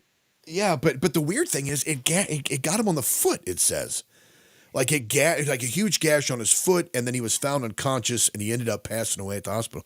Well, I mean, if he was bleeding out, I mean, maybe it was like near his he Achilles hit an artery in tendon or his foot. something, right? I mean, That'd be dangerous. and there's nobody else there, and obviously the pig's not going to stick around to help out. Yeah, so the pig's like, screw you, buddy. I'm gone. What is wrong with you? You're going to slaughter something, and all you do is tase it? Yeah, for real. This isn't the pig, but this is a picture of a pig. Every pig around the world going, yeah, screw you, butchers. Right? I mean, So, what the fuck? Yes, he didn't bring home the bacon that day, did he? God. Where was this, did you say? China. It happened in Xinjiang, China. Oh, yeah, that's right. Nailed it. Yeah. Thank There you you for go. saying that again. I love it. So That it's was not great. Tennessee Pride, right? It's like what are those commercials where they they have the workers actually do the commercials? Oh, like for the cereal, Honey Bunches of Oats? No, for the sausage, like Johnsonville brats or something like that. Yeah, Oh. Johnsonville, I I can think it just is. imagine Yeah. a guy in Carhartts and Clodhoppers being like, "Well, that pig was on the table, I done knocked it out." Oh my God. Up and pat my coworker. Yes, All right, what can the I fuck? please see the local news reports? Yeah, for real. What the foxtrot with that? So here we go. The next story. This one's kind of creepy. This woman, and it's in Kentucky of all places. A Kentucky woman named Britley Hislop is lovesick for Bryan Kohberger, the Idaho quadruple killer. It says here that my love interest is named Bryan and is accused of murder, and I just want to connect with him above anyone else. The 35-year-old Kentucky single mom of a 16-year-old son gushed in one of her many Facebook posts about Kohberger, whom she has never met nor communicated with. Well, at least he spells his name right. Yeah, it says some people may not understand that with Bryan being my love interest that I'm fixated on, I don't think of being with others in the ways that I think of being with him. And the thoughts of being with him also give me sensations that I wouldn't get thinking of someone else because I have deep feelings for Bryan and I'm fixated on him, although I don't know how he feels about me. Like, she doesn't use any punctuation. This is a complete run-on sentence here. But anyway, yeah, what the foxtrot? This woman has the hots for a quadruple murderer. This woman needs to, that child is in jeopardy. The She needs a 16-year-old life. child. Where is CPS when you actually need them to show up? I mean, this is a problem. Yeah, This for is- real. it's You a speak very for big all problem. women. You speak for all women here on The Breakdown, Erica, so I think no. all feel the same way. All right, folks, that's it for us today. Don't forget to head on over to breakdradio.com and listen to all the shows there, crusadechannel.com as well, and mojo50.com. Check out the Paranormal Show, Breakdown Paranormal on Odyssey Radio, and until next time, see you, Bryan and Erica.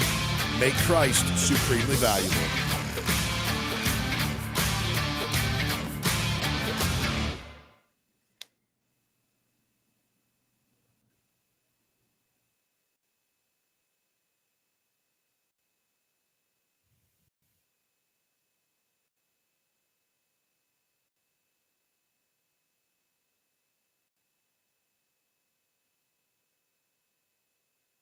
All right, we should be good to go, folks. Great show. Thank y'all so very much.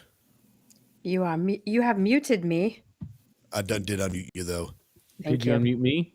Yeah, I'm like, thank you, but you muted me. Aaron, I got to give you props, dude.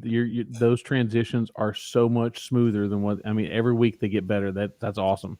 Yeah, well, and this week you didn't even talk over it. You went out right at the perfect time. It was great. Well, I appreciate that. I'm trying. No, I'm talking to Brian. Brian didn't talk over thanks. it. At the end of the first half hour, right? He's usually talking and be like, dang it. Yeah, for real. I did it again. I did it again. All right. Well, so today is a very exciting day over at my father-in-law's house. So you all know that he had that injury back in October where he bled out all over the place. And finally, after 4 months, they replaced the carpet this week. Oh, wow. Yeah. So now the movers, they actually had movers come in and move all the furniture out. Well, today they're moving all the furniture back in. So my wife is upstairs coordinating that. So I got to cut the after show short, head up there and help her out. So. Well, I'm going to have some breakfast. Ew.